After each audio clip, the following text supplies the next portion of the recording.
जिनसे है आप बेखबर, दिखाएंगे हम वो खबर। खड़की समाचार अब नए अंदाज में। मैं सबसे पहले तो हमारे जो दो अध्यक्ष चुने गए, पार्टी ने उनको जिम्मेदारी डाली, उनको सबसे पहले मुबारकबाद देना चाहता हूँ। जो जिसमें शहर के अध्यक्ष एडवोकेट सैयद अकरम है और ग्रामीण के अध्यक्ष किरण पाटिल लोटगांवकर साहब है। ये दोनों को भी सबसे पहले मैं मुबारकबाद देना चाहूँगा। आपके जरिए फिर जनता जनार्दन हमारे कार्यकर्ताओं को बताऊँगा कि हमको अभी ये दो नए आपने जो नेता चुना गया है जिले के, उनके साथ में खड़ा रह के डट के संगठन में काम करना है। और आपके माध्यम से उनको मुबारकबाद भी देता हूँ कि इनके हाथों से एक अच्छी लोगों की सेवा हो और संगठन। सर, आपकी पार्टी से जो निकले थे आसिफ शेख, इन्होंने इस्लाम पार्टी का गठन किया है, उनका महापौर बना है मालेगांव में, उन्होंने इस शहर में कदम रखा है, नियुक्तियां बांटी है, बहुत सारे कार्यकर्ता पदाधिकारी उनके साथ जुड़े हैं। क्या आपको लगता है इस्लाम पार्टी यहाँ पर मजबूत होगी और कांग्रेस को इससे नुकसान होगा?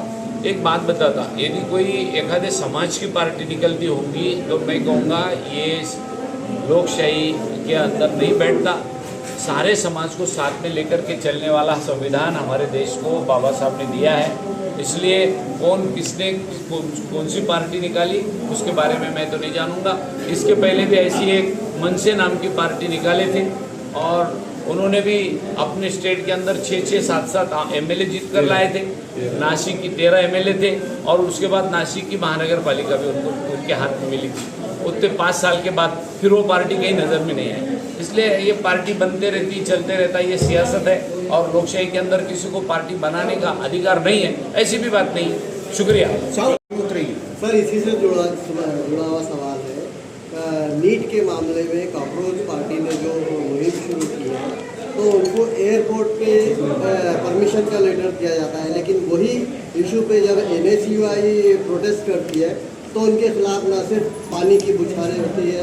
आपके सवाल में आपने जवाब दे दिया उसका कि उनको परमिशन दे दी, हमको और उनको परमिशन दे दी। इसके मतलब ये सब समझ गया है कि क्या हाल चल रहा है देश में। इसलिए कॉकरोच जनता पार्टी चुनाव में उतरने वाली है या नहीं, आप यदि वो उनके जो आला कमान है उनसे पूछे तो अच्छी बात है। सब शरद पवार की जो पार्टी है, ये जो है इनका विलीनीकरण हो सकता है भविष्य में कांग्रेस के साथ, ऐसी भी चर्चाएं चल रही है। हाँ, अभी फिलहाल तो वो सभी चर्चा चल रही है। TMC के बारे में है, पवार साहब के NCP के बारे में है। देखो आगे होता क्या है सर।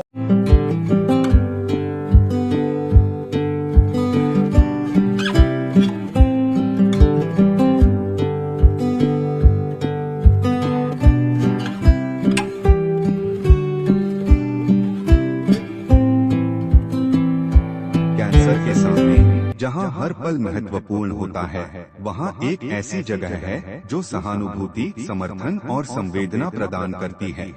आपका स्वागत है उम्मीद पैलिएटिव कैंसर केयर सेंटर में, जहां हम सहानुभूति और विशेषज्ञता के साथ देखभाल को नया रूप देते हैं। यहां हमारी समर्पित चिकित्सा पेशेवरों, योगदानकर्ताओं और देखभालकर्ताओं की टीम अपने रोगियों के जीवन की गुणवत्ता को बढ़ाने के लिए दिन रात मेहनत करती है।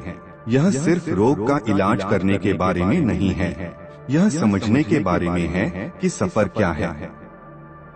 हम संकट समाधान देते हैं और समय को बेहतर बनाते हैं। दर्द प्रबंधन से लेकर भावनात्मक समर्थन तक, हम अपनी सेवाएं प्रत्येक व्यक्ति और उनके परिवार की विशेष आवश्यकताओं के अनुसार व्यवस्थित करते हैं। हमारे संपूर्ण देखभाल दृष्टिकोण में चिकित्सा देखभाल को कला और संगीत जैसी थेरेपियों के साथ जोड़कर एक समर्थनमय वातावरण प्रदान करता है, जहां उपचार की प्रक्रिया फलने की संभावना होती है। पेशेंट केयर गिवर हमें उम्मीद पैलिएटिव कैंसर केयर सेंटर में इलाज ही नहीं, एक समुदाय मिला जो हमारी समझता है और परवाह करता है। हमारी स्थानीय उपलब्धियों में स्थान हमारी स्थिति को शांति और समृद्धि देने वाली एक संबल परिसर है। हर पल को महत्व देने के हमारे मिशन में शामिल हो। साथ में हम कैंसर से जूझ रहे लोगों को आशा, गरिमा और समर्थन प्रदान कर सकते हैं। साथ में हम बदलाव ला सकते हैं।